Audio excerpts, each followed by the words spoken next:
¿Estamos grabando? Sí. Ah, ya. ¿Cómo está don William Fuenzalida y don Claudio Giroux? Espero haber Eh, pronunciado bien su apellido. Como suena nomás, profe, no se preocupe. Como le salga. Sí. Bueno, para la Por lo gente menos, que... yo por mi parte, profe, me encuentro un poco ansioso, pero muy interesado para conversar con este tema que es súper interesante. Qué bueno, qué bueno. Para la gente que no nos conoce, este es un proyecto de tres ciudadanos que nos hemos juntado porque tenemos una relación académica en la universidad. Ya lo planteamos en la sesión pasada. Sesión se dice, ¿no? En la sesión pasada. Sí, sesión pasada. Eh, y bueno, trabajamos ese día con William Fuenzalía, que es licenciado en estudios internacionales, y con Claudio, que es un futuro tesista en estudios internacionales. Así que estamos hablando con gente que es muy capaz y que son, yo diría, cientistas analíticos, cientistas eh, políticos internacionales, ¿no? Claro. Exactamente. Y el tema que hoy día nos convoca es hablar sobre Mao Zedong y cómo esto nos conecta con nuestra vida diaria. Así que entremos de lleno al tema, po, mis queridos amigos. William, no sé si quieres partir tú. Bueno, como nos habrán escuchado en la sesión pasada, partimos con Guerra de Vietnam y ya en la sesión pasada dejamos entrecaer más o menos que cuál iba a ser la línea del siguiente programa. Queremos ver Mao principalmente por su figura, su relevancia histórica, ya sea para una interpretación positiva o negativa, pero sí para un relacionamiento con nuestra vida diaria, cómo funciona hoy la figura de Mao en el sistema internacional o la sociedad internacional. Entonces tenemos un breve temario, que es en primer lugar, ¿qué sabemos sobre Mao? Su ascenso al poder, el concepto de revolución cultural, cómo funcionó, qué didáctica se dio, y si sigue vigente la figura de Mao. Y bueno, a mí me gustaría empezar eh, viendo la figura de Mao como una figura tardía. ¿Y por qué me refiero como una figura tardía? Porque su aparición dentro del escenario internacional, véase como cuando ya es relevante, tanto dentro de la potencia de la Unión Soviética como los Estados Unidos, es cuando ya tiene una consolidación dentro del Partido Comunista. Recordemos que Mao viene de una familia campesina de una gran cantidad de hermanos. Él nació en una calidad económica muy baja, con problemas de desnutrición, de alfabetización, con problemas de acceso a bienes y servicios, y son de carácter básico, que hoy en día, por ejemplo, para nosotros es la electricidad, el agua, em, y eso lo permeó mucho, sobre todo por ver la realidad del campesinado. Y no sé qué les parece a ustedes cómo eso, igual como lo vimos con Ho Chi Minh, que es cómo tú vives en ese ambiente, al final del día te va impactando en tu día a día, incluso forma lo que tú vas a hacer a futuro. Don Claudio. Sí, es interesante lo que plantea William porque en un documental que estaba viendo sobre la vida de Mao Zedong se plantea que posteriormente cuando él está en el poder, cuando él es presidente de la República Popular China, él, si bien era capaz de convocar a las masas, faltaba quizás cierto conocimiento y muy en relación con lo que decía William, que precisamente venía del campesinado, quizás posteriormente cuando fue más adulto pudo educarse, pero quizás faltaba más conocimiento programático de cómo poder dirigir un país, que esa fue una de las grandes fallas que puede presentar el gobierno de Mao. Sí, No sé qué opina usted, exactamente. profe.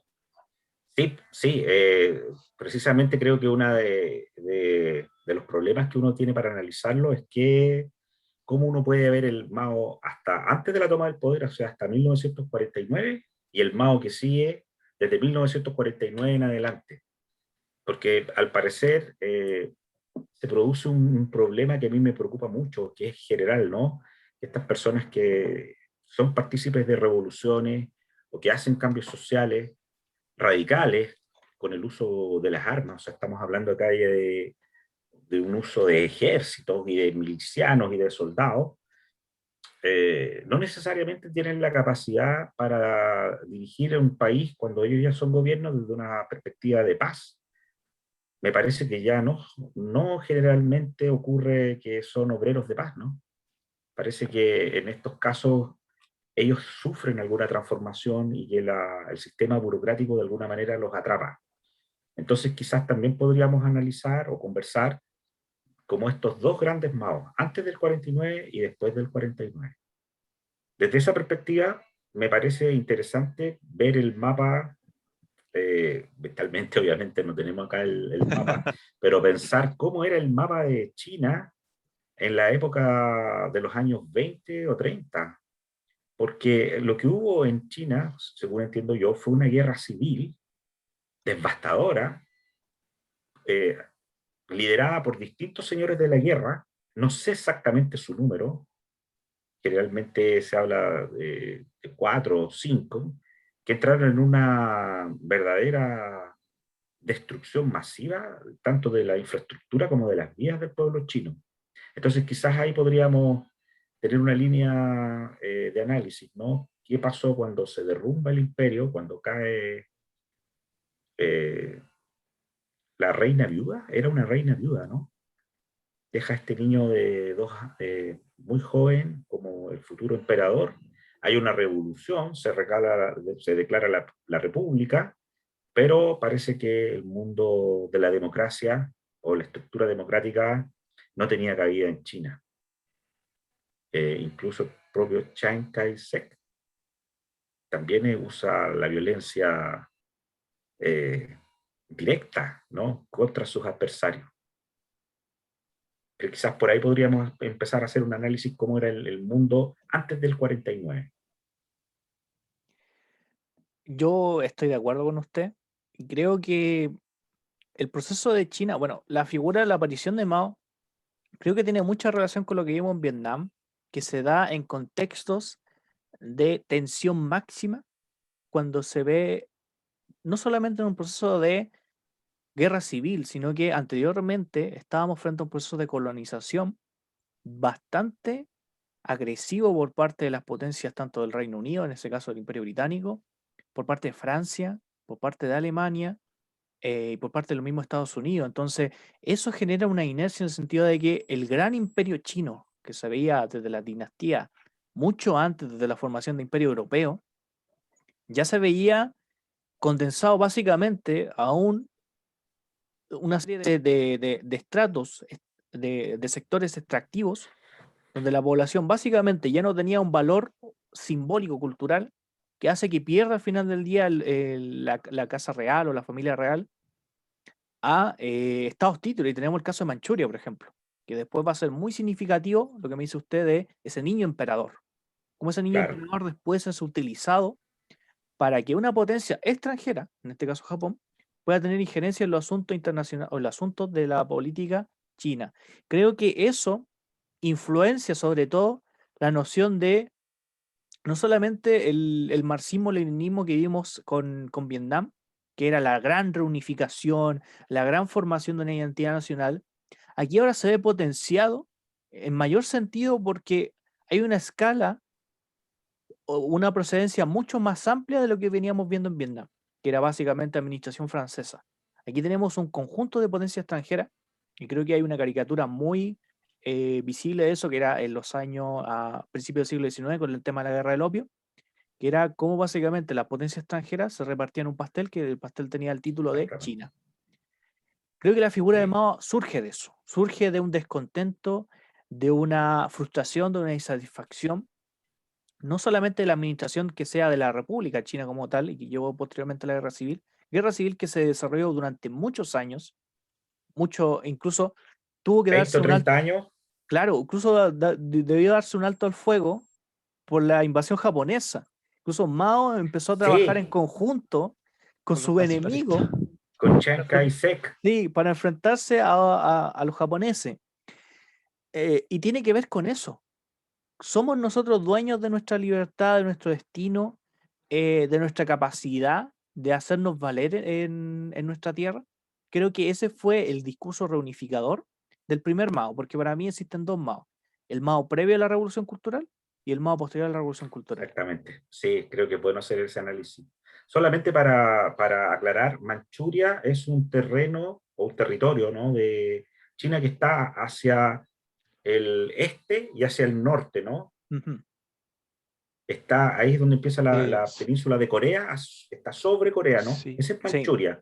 Y eso sí. fue el terreno invadido por los japoneses claro. en la guerra, ¿no?, chino-japonesa. Sí, la Segunda Guerra Sí, Sino-Japonesa y posteriormente la Segunda Guerra Mundial.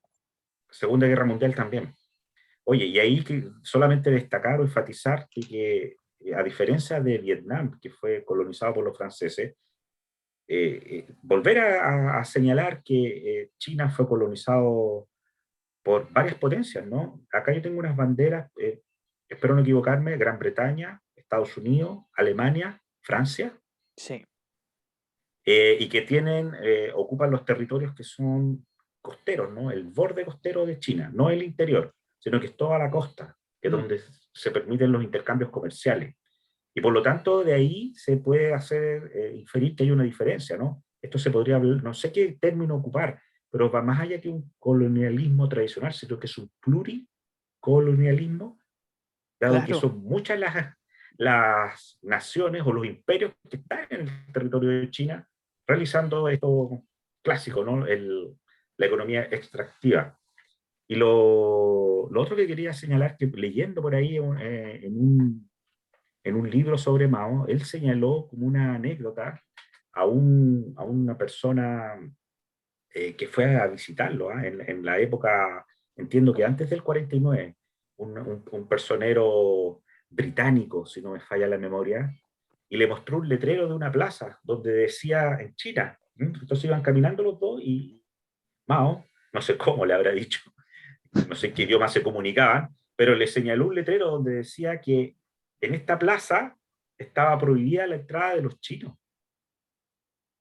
Es decir, y eso mostró que era precisamente lo que no quería para su país, que en China hubiera lugares públicos que estuvieran prohibidos para los propios chinos, lo que parece una paradoja, ¿no? A mí me gustaría plantear que son puntos bien interesantes los que dicen, porque si nos volvemos como un poco a estas dos etapas de Mao, porque también estoy de acuerdo que se puede analizar a Mao desde dos tipos de etapas. Si uno lo analiza quizás de una perspectiva más psicológica, más allá de su rol que tuvo quizás como gobernante de la República Popular China y como encabezador de esta revolución comunista en China, eh, yo creo que uno de los pensamientos de Mao más importantes son que él creía fielmente que los fines justifican los medios, que los fines justifican los medios porque en este contexto de una sociedad feudal, a pesar de que China, si no me equivoco, en el 1912 se volvió una república, aún existía un sistema feudal. Venía de una clase del campesinado. Veía, qué sé yo, desnutrición, veía una sociedad en donde había mucha injusticia, mucha injusticia por parte de los señores feudales hacia estas comunidades, y quizá en su interior fue creando este pensamiento de que el fin justificaba los medios, pero se vio de alguna manera más potenciado en la segunda etapa, en esta segunda etapa que definimos nosotros de la vida de Mao, en la cual ya estaba en el poder, cuando él ya era presidente de la República Popular China, y ciertos ejemplos en donde uno lo puede ver es, por ejemplo, la limpia de capitalistas que hizo. Si no me equivoco, hizo un par de limpias de capitalistas en donde millones de personas a las que él consideraba de derechas fueron brutalmente asesinadas. Claro, De claro. hecho en este mismo video que yo pude ver, un ex oficial de los tiempos de Mao planteaba que eh, había una persona que estaba en una reunión con Mao y que de alguna manera esta persona movió su mano hacia su cabeza y Mao consideró que ese era un acto de derecha. Sí, sí, sí, Sí, sí. Es famoso eso. bueno, sí, sí, el Sí, profe entiende a sí, lo que me refiero. Y sí, uno también puede ver, y esto es sumamente interesante, que si uno llega al poder, quizá, y esto lo planteo como una conjetura, si uno llega al poder por medio de la violencia, quizá eso impacta de tal manera en el pensamiento y en la identidad de la persona que posteriormente genera ciertos comportamientos más paranoicos, porque también posteriormente se plantea en muchos documentales que Mao después tenía mucho miedo de alguna manera que hubiera una contrarrevolución, una contrarrevolución. Es decir, que si él llegó, él sabía quizá, esto todo lo planteo como hipótesis, si él llegó al poder por medio de la violencia, también podría ser factible que a él lo derrocaran por medio de la violencia. Exactamente.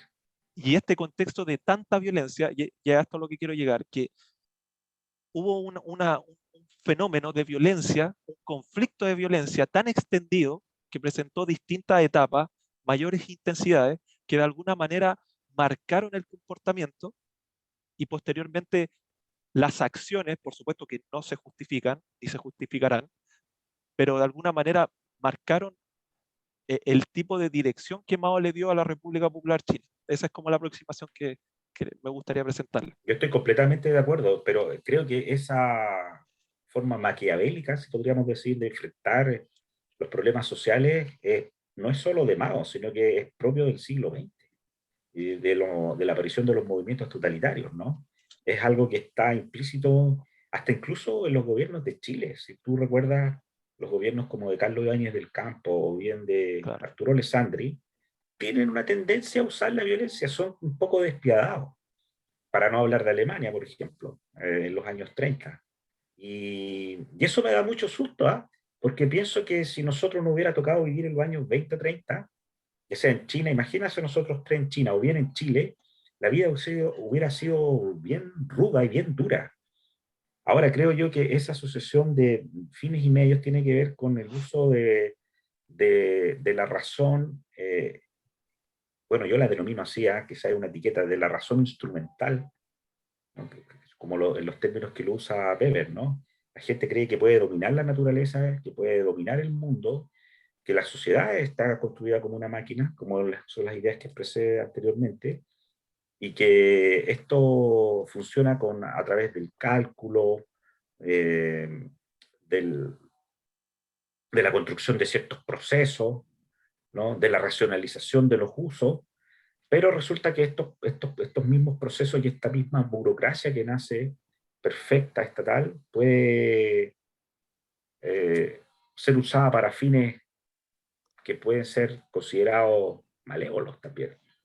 Por ejemplo, no creo que el holocausto, por ejemplo, haya sido posible o concebido en una época anterior al siglo XX, porque no existía ni la tecnología ni la capacidad administrativa para lograrlo.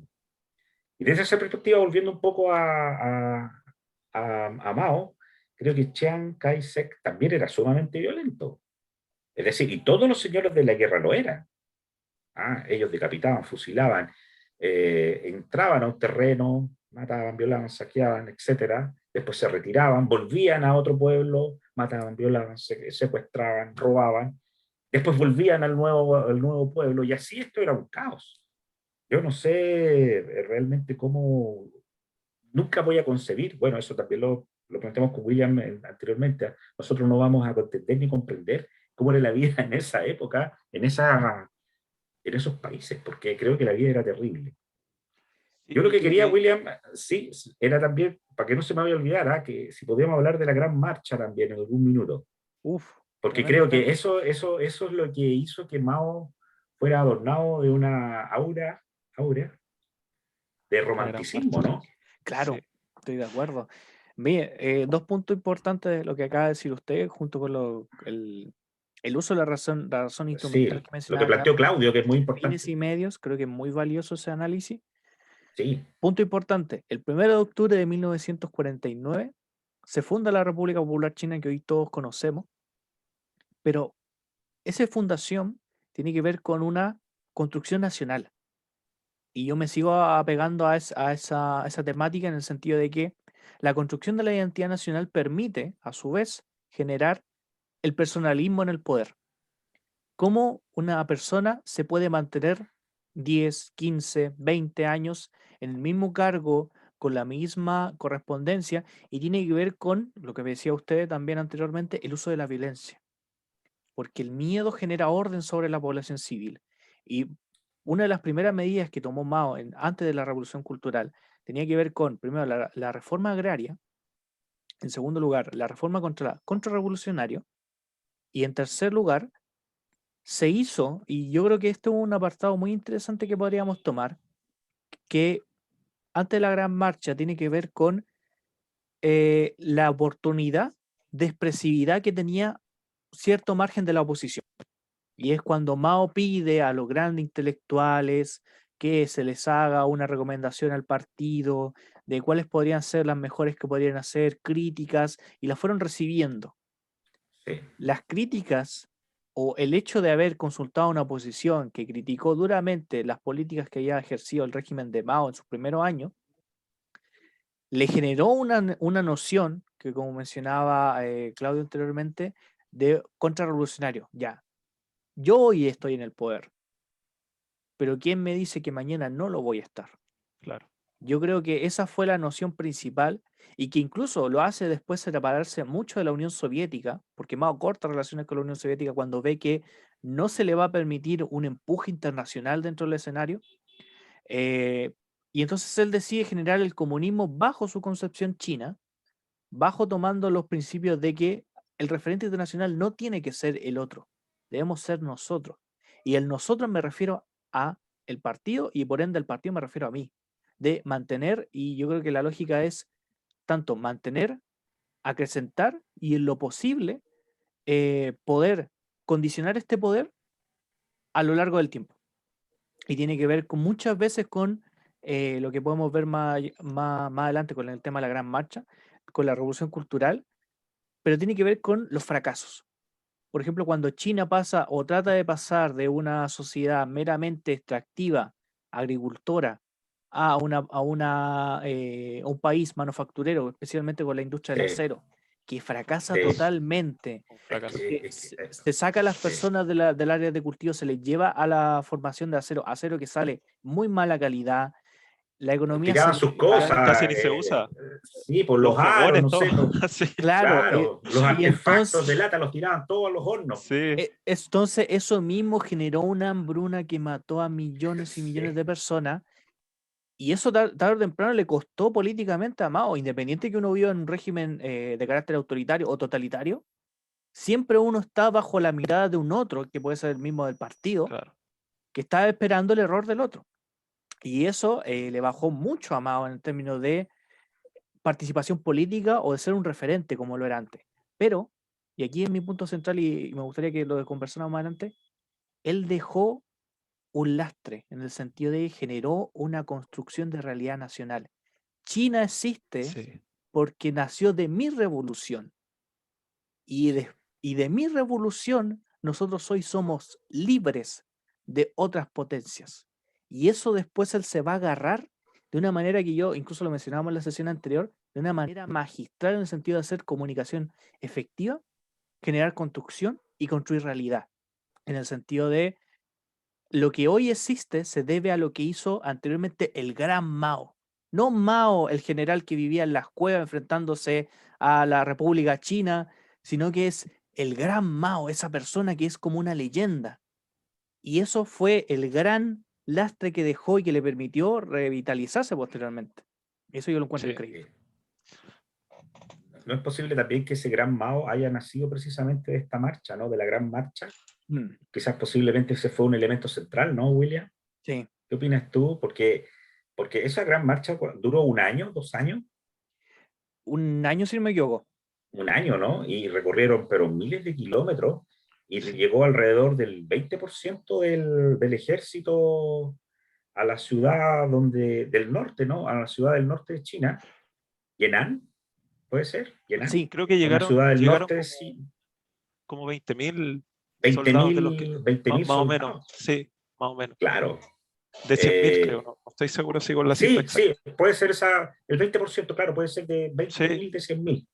Luego de haber pasado unas pericias, pero yo he visto algunas aventuras de lo que ocurrió ahí y son cosas increíbles. Po. Subieron montañas, personas que sin vestimenta adecuada se tiraban a los ríos, arrancaban, porque en el fondo estaban arrancando, ¿no? claro. claro. Y al colocarse en estas montañas que eran unas verdaderas cuevas, ¿no?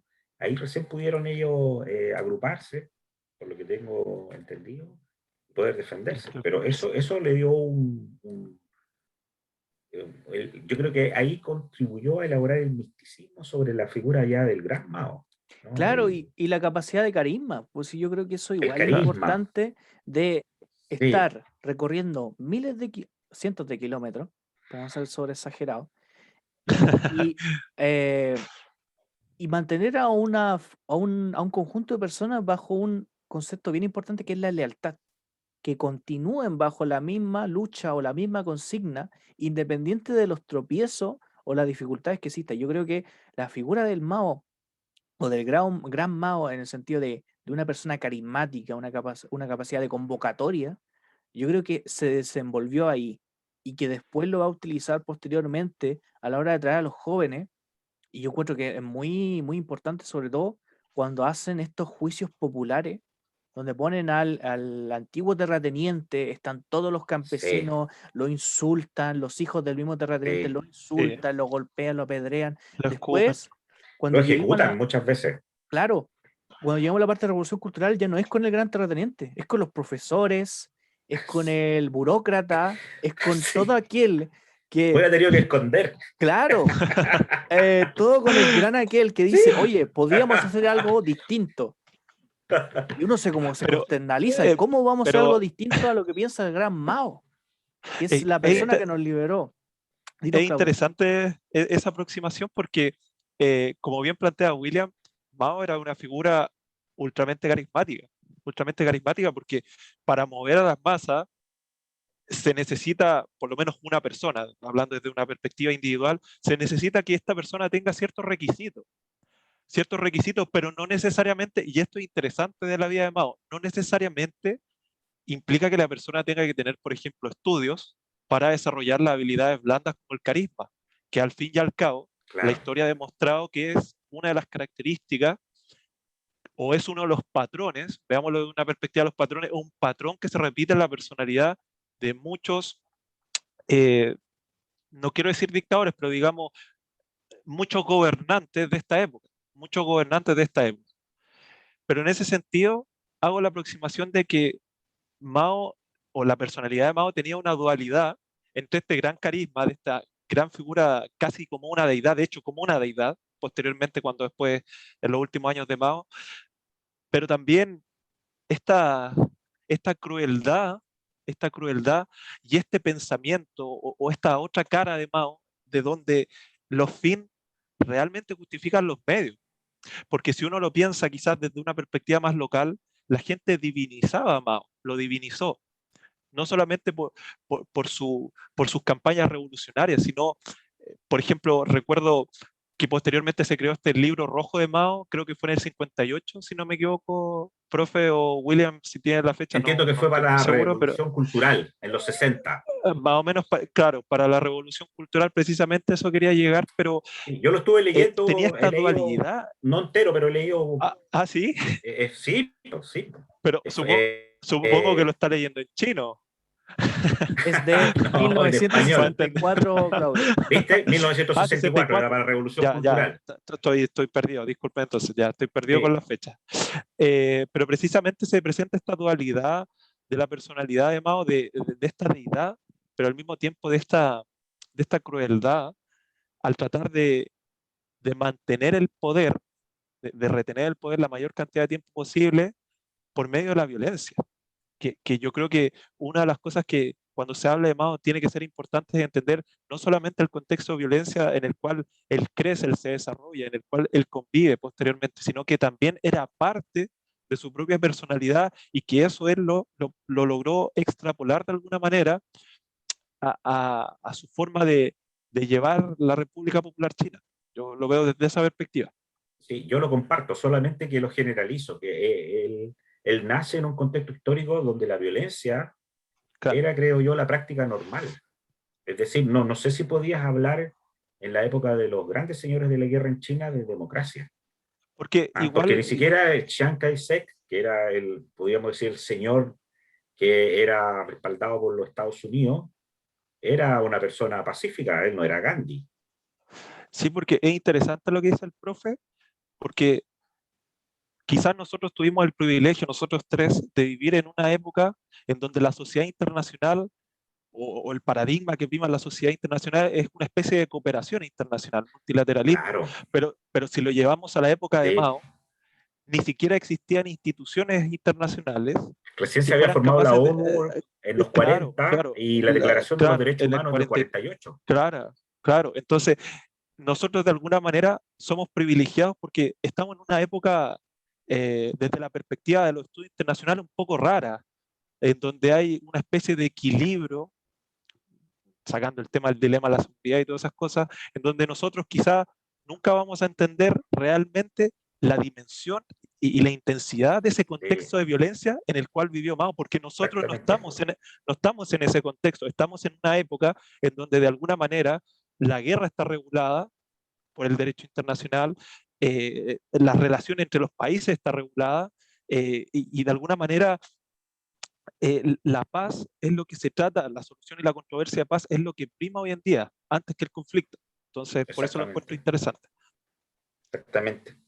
Yo quería enfatizar, completamente de acuerdo ahí con Claudio. Bueno, y no estar de acuerdo da lo mismo, porque aquí hay tolerancia. Pues. Uno puede estar de acuerdo, no estar de acuerdo, da lo mismo en realidad. Lo que quería enfatizar, no sé, y dejarlo como una dimensión distinta de Mao, era su pragmatismo, porque me llama la atención que en la invasión japonesa se unió el Partido Comunista con el grupo que lideraba Chiang Kai-shek, que no lo quiero pronunciar porque sé que me voy a equivocar, pero el Partido Comunista era como un apéndice de ese conglomerado, ¿no? Y se separaron por las guerras, pero desde el punto de vista pragmático, frente a un enemigo exterior, Mao señaló que él estaba dispuesto a postergar su revolución o sus ideales para unirse con su principal enemigo y enfrentar juntos al enemigo común. Y eso fue lo que hicieron. Ahora, después, lo señaló el propio Mao, dijo que cuando este enemigo común, en este caso japonés, fuera expulsado de China, nuevamente su ejército iba a combatir al ejército de Chiang Kai-shek. No sé si te parece esa línea, William, Claudio, de pensamiento, de análisis, perdón, para tener algún tipo ahí de relato. Yo estoy totalmente de acuerdo y creo que lo vimos en la sesión pasada, en la guerra de Vietnam. El protagonismo que tiene China en la guerra de Vietnam es muchas veces invisibilizado porque uno se centra siempre en el análisis de Unión Soviética, Vietcong, Estados Unidos, Vietnam del Sur. Creo que ese es un análisis que si bien es acertado en términos de identificar principales protagonistas, no es completo en el sentido de ver todo el aparato internacional que se gestó en ese gran confrontación bélica. ¿Por qué lo digo? Porque Mao vio en la guerra de Vietnam no una forma de potenciar el comunismo, vio una forma de potenciar China frente al escenario internacional. Y yo creo que eso Sí, es muy valioso porque al final del día eso le permitió un asiento en el Consejo de Seguridad y capacidad nuclear, cosa que sí. antes No ninguna era... potencia extranjera más allá de la Unión Soviética y Estados Unidos y sus aliados hayan podido alcanzar por cuenta propia. William, Eh, hay perdona que te interrumpa, entiendo que este puesto lo consiguió en los años 70, ¿no? sí, Porque hasta antes de los años 70 estaban representados por Taiwán, ¿no? Que era claro. precisamente, no sé si era el propio Chiang Kai-shek o algún representante de él que ocupaba ese puesto en la ONU.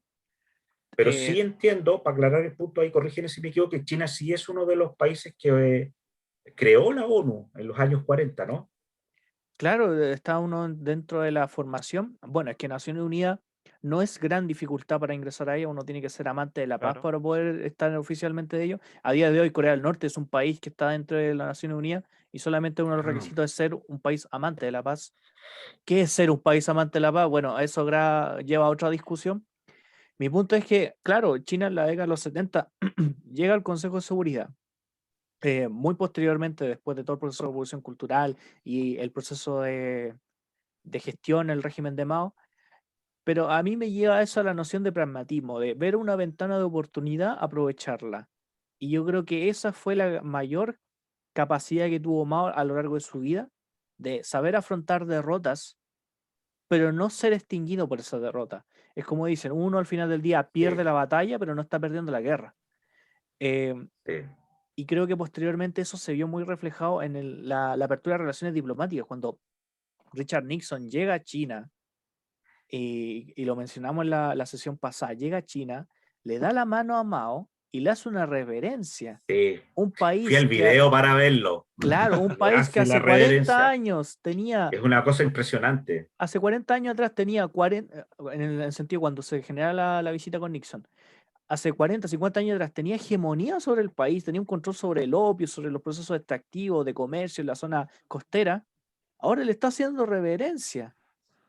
Y eso es súper potente porque eso es un mensaje cultural y es un mensaje simbólico que lo está viendo y como lo estamos teniendo en la imagen, a cientos de miles de personas, cientos de miles de jóvenes que ya no ven a Mao como un administrador del país, lo ven como un líder y como una Así figura es. divina que incluso a día de hoy, si uno, yo creo que la figura de Mao después se fue despersonificando en la medida que cambió las administraciones, eh, sobre todo cuando fue cambiando la perspectiva china hacia el exterior, pero yo creo que lo que hoy en día queda es la construcción de identidad nacional. ¿Qué es China al final del día?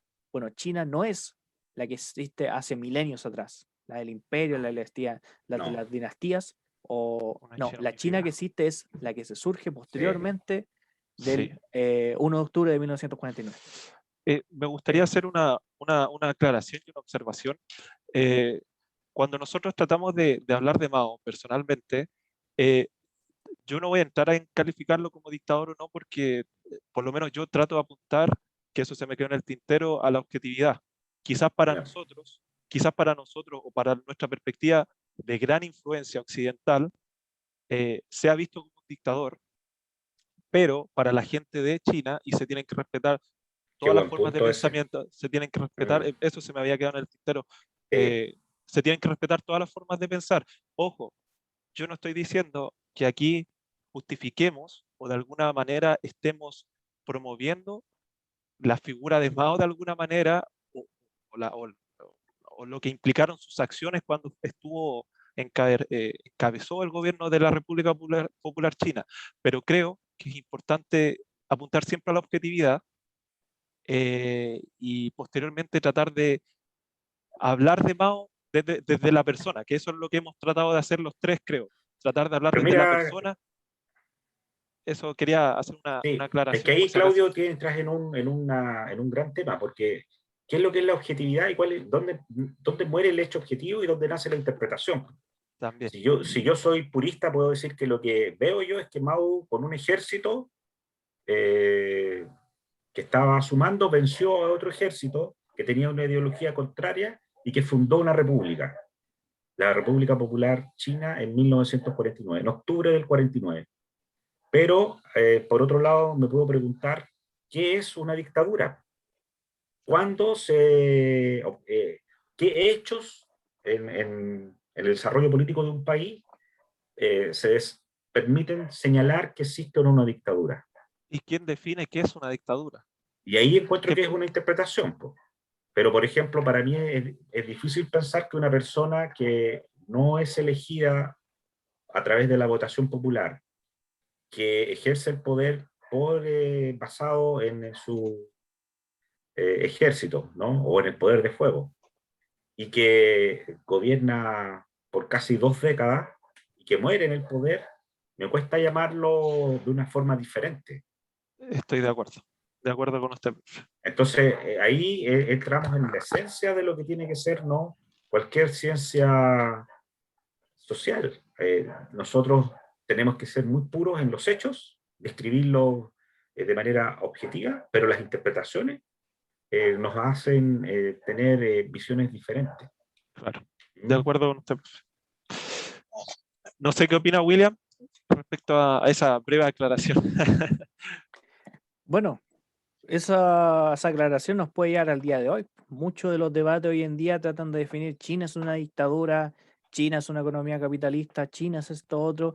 Yo creo que más allá de las definiciones, lo que podemos hacer, y lo creo que se mencionó antes, es un área de interpretación que surge a través de esta reflexión que hacemos, de no ver a Mao más allá de ya cuántas personas murieron de hambre en China, ¿Cuántos millones de personas murieron de hambre? ¿Cuántas personas generaron escolaridad, alfabetización? Que es solamente quedarse con los datos, con el dato empírico. Creo que el dato Claro. empírico nos sirve para entender con plenitud el fenómeno social que se construyó en esas 2 décadas. Exactamente. ¿Por qué? Porque le estamos dando una vuelta en el sentido de cómo una persona genera un personalismo, genera identidad, genera una construcción y hace que un país que estaba básicamente exonerado por 5 potencias se vuelva primero, hoy en día, casi la primera potencia del mundo y básicamente el mayor exportador en términos económicos.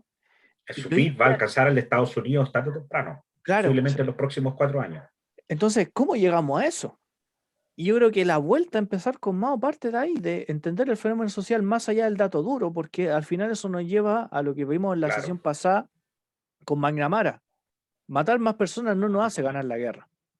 Así es. exactamente. ¿Cómo funciona la sociedad a quien estamos combatiendo y por qué no somos capaces de generar convocatorias? Tal vez nos haga ganar la guerra, porque así lo vio Ho Chi Minh y así lo vio Mao, y así fue capaz de que día por medio mataban más campesinos o destruían una aldea entera, daba lo mismo.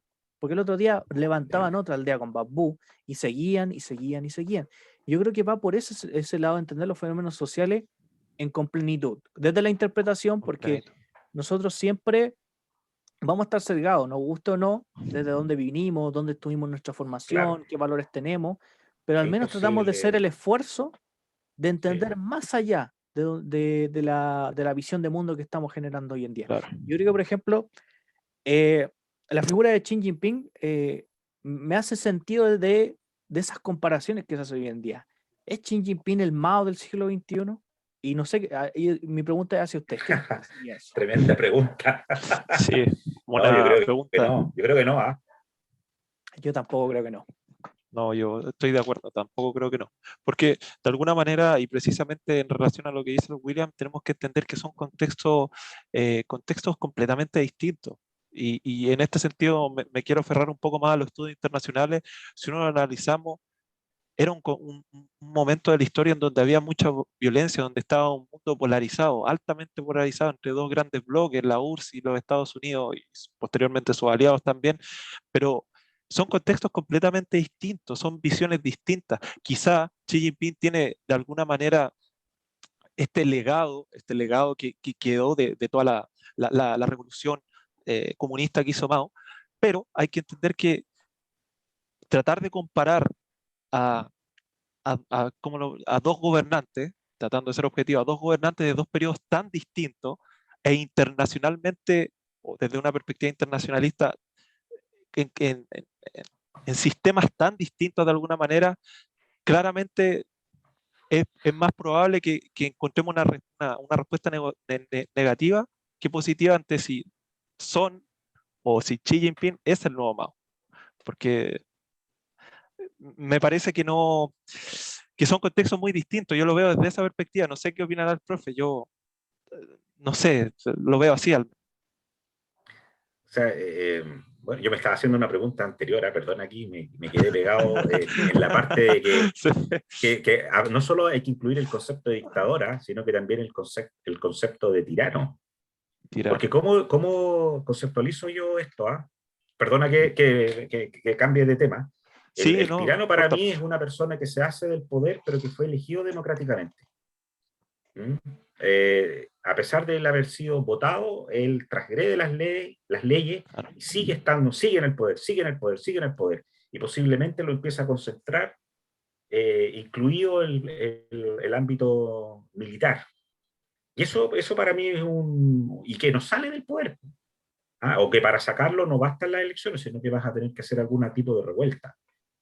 Pero en cambio un dictador es aquel que asume el poder amparado en el poder de fuego, no a través de una elección. Y que posiblemente también tiene que salir del poder amparado también a veces por otra revuelta. Se vio en el caso de Chile que salió por un plebiscito, no sé cómo llamarlo, en la práctica parece que fue eso, pero hay otros dictadores, como en el caso de Batista, ¿no? En Cuba, que salen porque hay otro dictador que llega y simplemente lo saca de su cargo, ¿no? Y de su puesto. ¿Ya?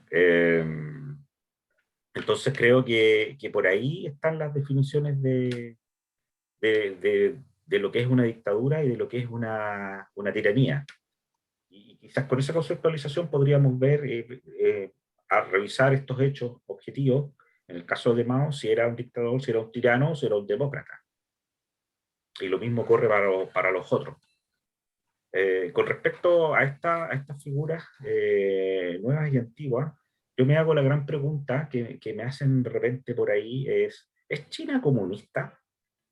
Entonces, la pregunta que surge sobre todo de personas que tienen una visión de mundo más liberal es que se enfocan o definen una ideología a través de la economía, intentan negar que China es comunista porque ellos consideran que tienen un sistema económico un poco más libre de mercado.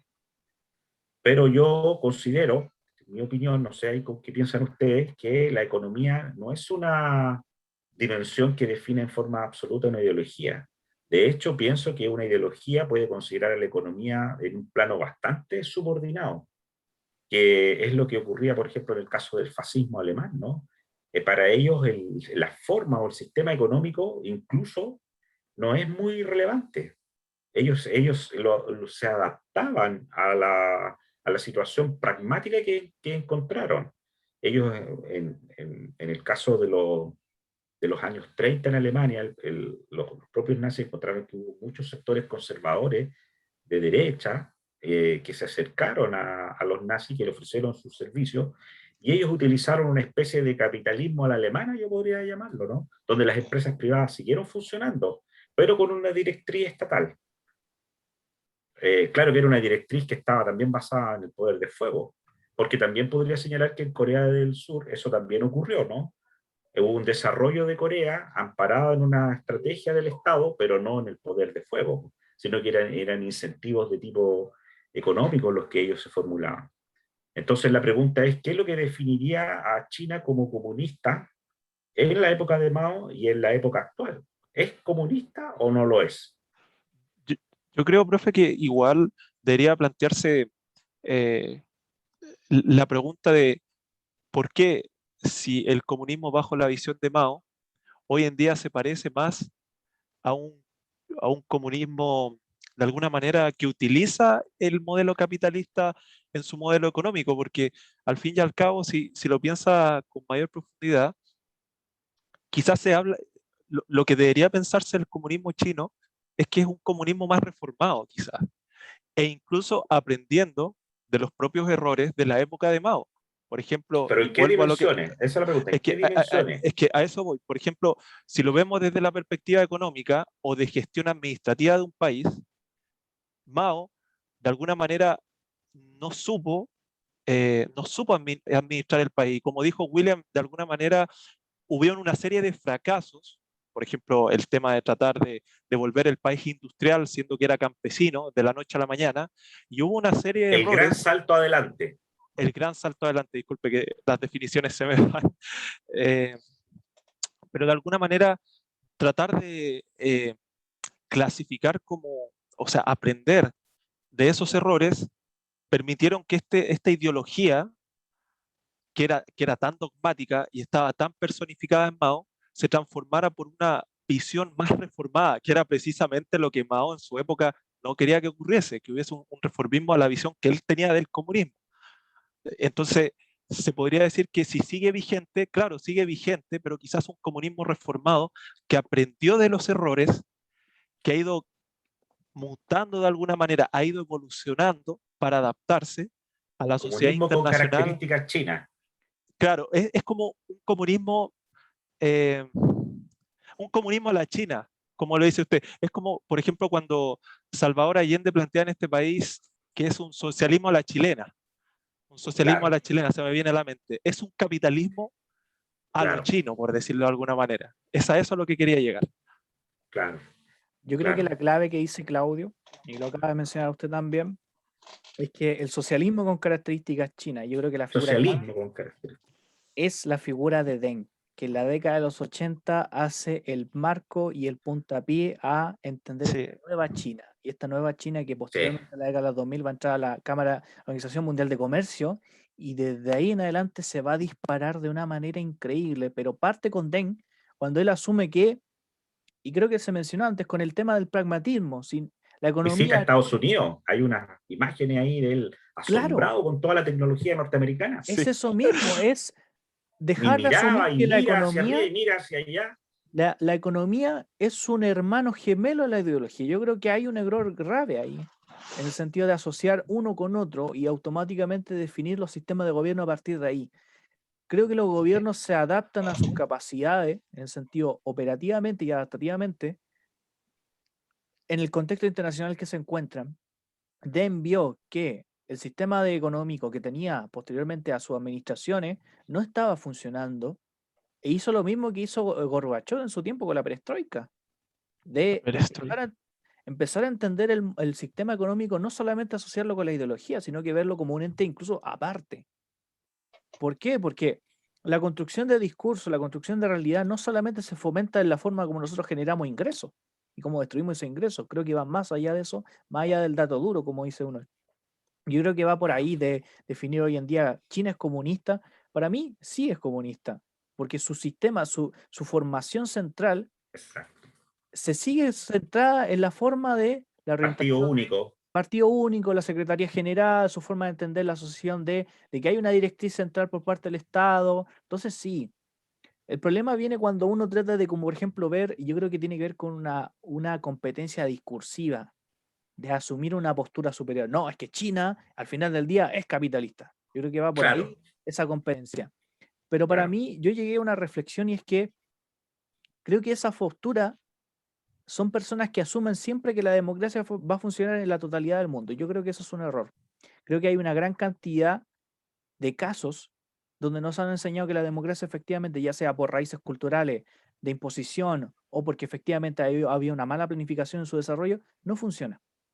Y yo creo que es un punto aparte en el sentido de entender que el sistema de gobierno como democracia como tal no necesariamente tiene que ser el más perfecto o no necesariamente tiene que funcionar en todos los sentidos.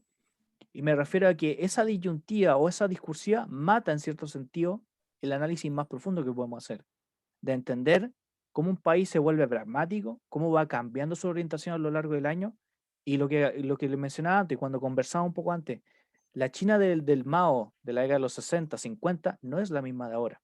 Han habido un No. montón de cambios, pero sí parte de ese legado. Yo creo que por ahí va un mejor análisis de que definir, no, es que China es capitalista hoy en día. No, China no es capitalista. Porque eso solamente al final del día es una confrontación para ver quién es más superior. Ideológica. Es Ideológica. Ojo, una ojo, confrontación pero, ideológica.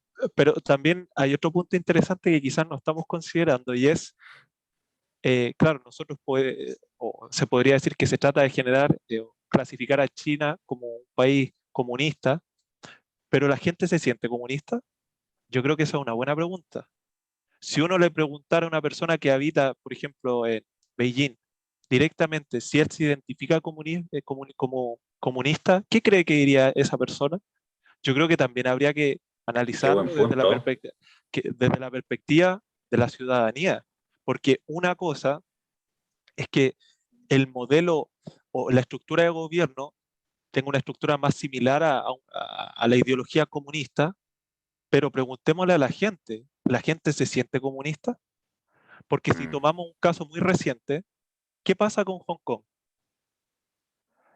Si uno Mm. le pregunta a la gente de Hong Kong, ¿usted se siente comunista? ¿Se siente que es de China, por ejemplo, que usted se identifica, por ejemplo, con esa nacionalidad?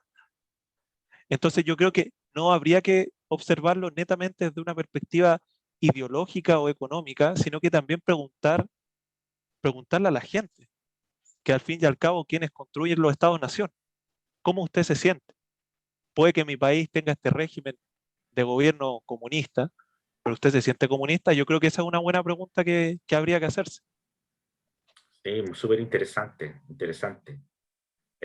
Ahí yo veo también que como las ideologías a veces se toman como prioritarias o se priorizan, pero posiblemente las ideologías también van atrás, que es a veces un poco más mi postura, como en el caso de Vietnam y como en el caso de China.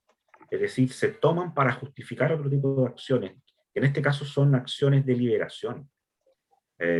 Ya vimos que estaba colonizada por 4 o 5 potencias mundiales, por 4 imperios, perdón, Y lo mismo en el caso de Vietnam por Francia.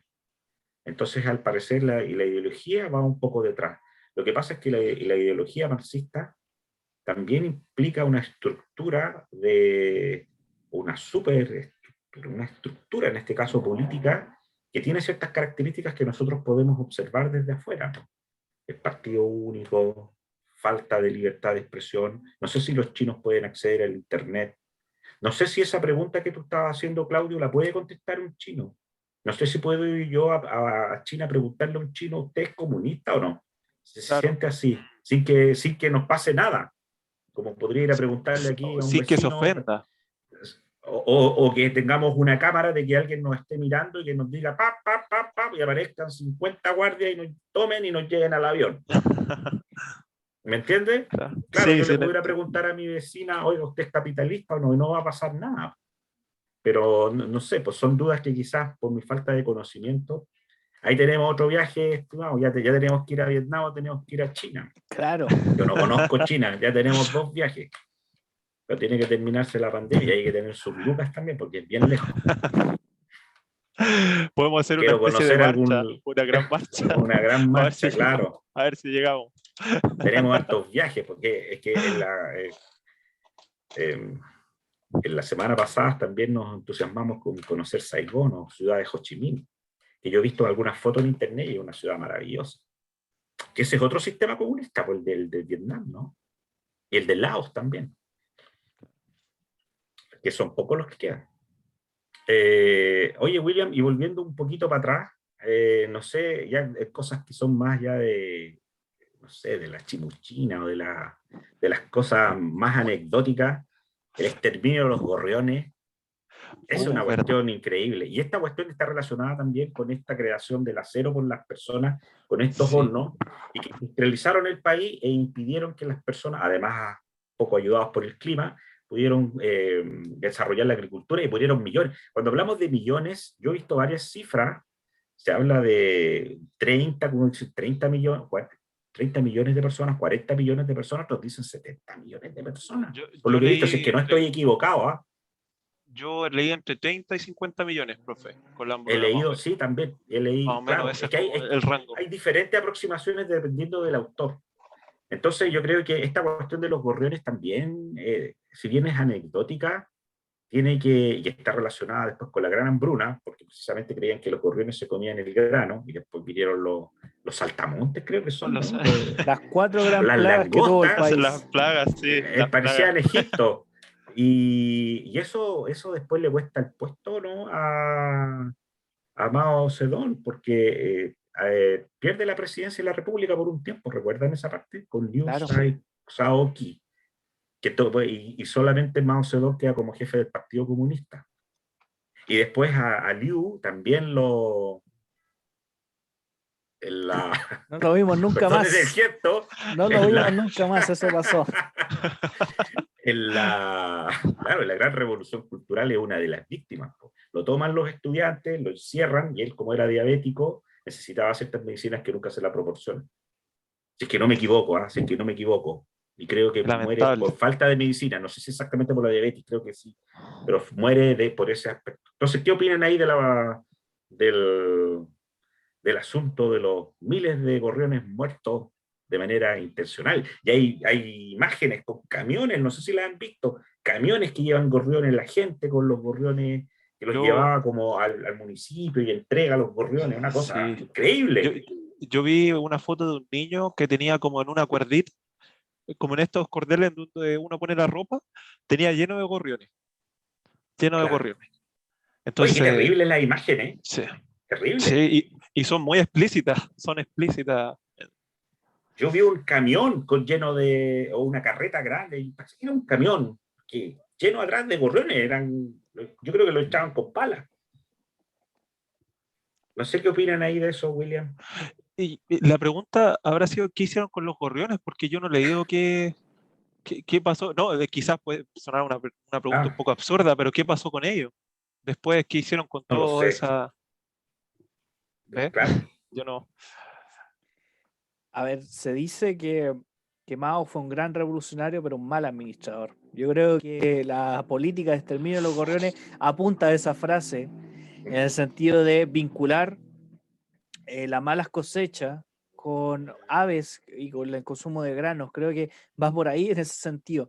Pero tiene que ver con el tema de no solamente de incentivar una política pública que sea mala o que sea fallida, sino que es defender esa política pública fallida como un sentido de, no, este es el camino que debemos seguir. Creo que tiene que ver con una falta de asesoramiento, tiene que ver con una falta de compartir práctica en términos de que en ese tiempo, y como lo mencionamos antes, el mundo estaba básicamente desconectado unos con otros.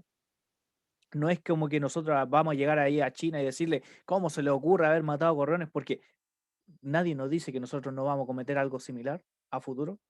Sí, Tiene que ver con eso, tiene que ver sí. con el contexto que uno hace y uno siempre hace la política pública con una finalidad de cumplir un objetivo y solucionar un problema público. Pero muchas veces, cuando nosotros identificamos ese problema público y la solución que le damos, muchas veces ni siquiera es la solución misma, a veces para contener el problema, ponerle un parche que más adelante se solucione. Yo creo que la política de los gorriones iba por ese lado y tratar de darle solución a un problema público que al finalmente no solamente no lo solucionó, sino que lo acrecentó de una manera gigantesca y tiene que ver con eso, con una falta de retroalimentación, una falta de evaluación, pero más básicamente es con una forma de entender el problema y cómo lo vamos a asumir. Y yo creo que fue por eso. No creo que estemos en la posición de, y lo repito, no, en la posición de decir, no, fue una política absurda, porque al final del día nada nos impide mirar la realidad nacional y ver casos que se parecen en términos del Ah, sí, absurdo.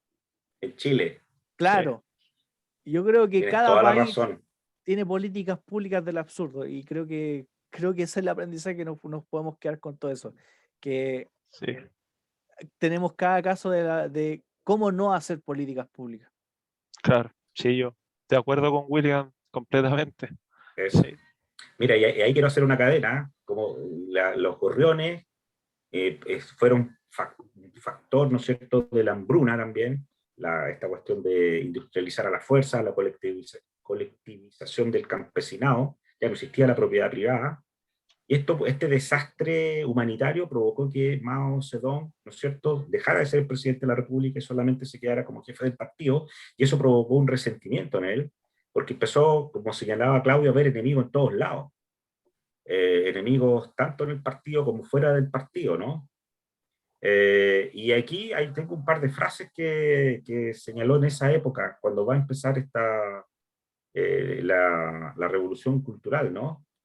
Y que tiene que ver con algo que es muy interesante. La propiedad y las riquezas, dice, pueden ser confiscadas, pero no las ideas. sí, La cultura revolucionaria es una poderosa arma revolucionaria para las grandes masas del pueblo. Antes de que se produzca la revolución, prepare ideológicamente el terreno. Y en el fondo dice que no solamente ya basta con confinar los bienes materiales, sino que quiere entrar en la psique del sujeto y que deje de pensar como un contrarrevolucionario, ¿no? ¿Y contrarrevolucionario qué? Es cualquier persona que está contra él, pues, no solo un capitalista, ¿no? Puede ser un campesino rico, una mala influencia, un traidor, un miembro del partido no maoísta, era o Liu, una, un simpatizante o el profesor, pues. o El profesor, una persona común y corriente también. claro, un intelectual, y todos estos eran clasificados de Sí, derechistas y todos a la reeducación. Y ahí hubo purgas, hubo muertos, y ahí está esta gran imagen que señalaban ustedes, ¿no? Cuando los estudiantes rodeaban a los profesores y los sacaban de la universidad y los juzgaban en público, ¿no? Creo que hay una imagen que los ponían como unos gorros, los ridiculizaban. Una No, cosa que yo no puedo era entender. terrible. Sí, y desde esa perspectiva aparecen estos guardias rojos, ¿no? Que era el llamado que hace Mao a los jóvenes para liderar este movimiento, porque este fue liderado por esta generación que llaman la generación perdida, ¿no? Que no aprendió nada, porque se llevaron solamente haciendo purgas durante una época de 4 o 5 años, no sé hasta cuándo se podría decir que terminó la revolución o si terminó en algún momento. Y solamente para dar una cifra, acá se habla de alrededor de a partir de 1963-64, 77.000 muertos y 5 millones de purgados. Uf. No, Una tremendo. cifra tremenda, sí. Bueno, para ir cerrando ya, Ya, pues. al final del día nos quedamos, ya cerramos la parte, yo creo que ya hemos visto bastante en estas dos Bastante. sesiones Sí. de la figura del personalismo, de cómo se alcanza, se acrecenta y se mantiene el poder en contextos donde la violencia era un instrumento válido para llegar a estos medios y para poder justificar totalmente estas acciones. Creo que hemos visto también cómo la guerra o el conflicto en sí es visto también como una ventana de oportunidad, no solamente como una forma de derrotar al enemigo, sino también una forma de cómo yo me potencio internacionalmente. Hemos visto el tema de las políticas públicas, así que no sé qué opinan ustedes. Yo creo que en estas dos sesiones hemos visto una gran cantidad de temas. Sí, un montón. Sí. Mira, para mí me queda el tema valórico, ¿no? Que nosotros debemos ser obreros de paz. Claro. Como tú lo señalaste, William, en la guerra de Vietnam, hay un momento en que simplemente no te puedes salir de la guerra. Y tú lo señalaste porque yo vi el video varias veces. Es que llegas a este punto no tenemos que llegar, cuando ya no te puedes salir de la guerra.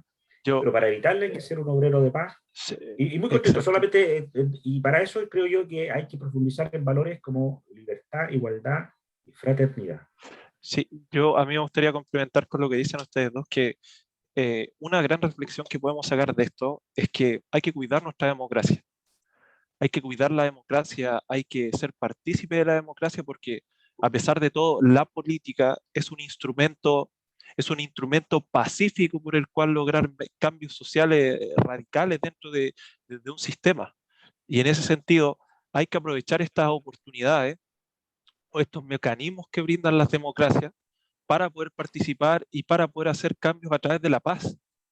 Y si existen conflictos, poder dialogar, poder negociar los conflictos, poder llevarlos a un buen puerto y no recurrir precisamente a la violencia, alejarnos de los extremos. Yo me considero una persona que trata no considero que ningún extremo sea mejor que el otro, pero creo que es importante cuidar estos mecanismos que brinda la política para poder mantener la paz dentro de los sistemas y las democracias. Yo creo que es muy importante hacer esa reflexión. Exactamente, completamente de acuerdo. Igual. Ya, mis estimados, yo creo que hemos cumplido hoy día. Fue una tarde, pero muy entretenida. Nos estaremos reuniendo en 2 semanas, ¿no, William? Claro, Claudio, ahí tendremos 2 la semanas, siguiente ¿les sesión. parece? Bueno, les quiero agradecer la invitación. En todo caso, William, muy agradecido por la invitación. Profe, muy agradecido por la invitación y yo encantado de seguir participando y si es que puedo ser de algún aporte, encantado de participar y yo aprender mucho de ustedes que saben mucho, así que yo encantado. Ya, Bueno, pues, nos estamos viendo en 2 semanas y después seguimos. Este es un proyecto que podemos llegar, imagínate, si hacemos una sesión cada sesión, ¿no? Sesión cada 2 semanas, de aquí a diciembre podemos tener un montón. Vamos a llenar ahí el Google Drive. ahí veremos. Bueno, De distintos tópicos. Eso, gracias por ya, escucharnos. nos estamos viendo. No, gracias.